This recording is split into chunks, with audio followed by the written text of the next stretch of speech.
So sometimes I wake up in the morning and I have a thought that I can't get out of my head, and so I write it in my journal. So I was thinking about the word willing and how it has sort of two different meanings. One is that you're willing to let something happen or willing to do something. And the other version of it has something to do with willing something to happen, having something be your will, sort of like you're the sovereign, having will that is implemented in your life.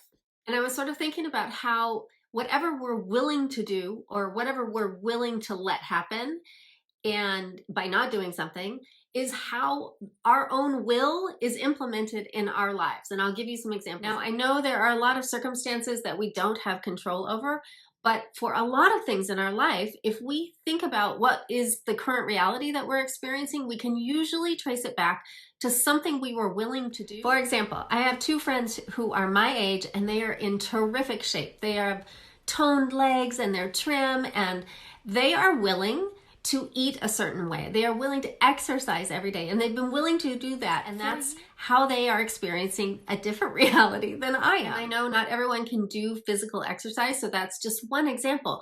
If I want to get a good night of sleep, am I willing to go to bed at a certain time? Am I willing to stop watching Netflix an hour before? And today I had a conversation with a client where we really dug deep into where she had been willing to allow things to happen.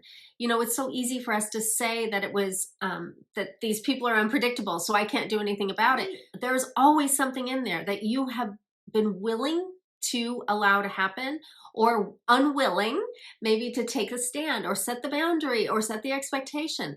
And it was such an interesting conversation how we talk to ourselves about what's happening in our lives, and that there really is a lot more choice in the matter, that we have a choice about what we're willing to do or what we're not willing to do, but at least being aware that gives us some power over the situation. This is a really great way to deal with a glitchy thing in your life where you are not doing what you say you want to be doing. Like if you want to be getting up earlier, dig into what have you been willing to do or not willing to do to make that happen. Back to remembering that we are sovereign beings, that our will be done in our lives, whether it is passive or intentional.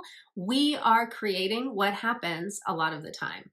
That's not to say that there aren't certain people happen to and bad hands were dealt and they have a lot of challenges. But when we have the privilege of being at choice, we should definitely acknowledge it.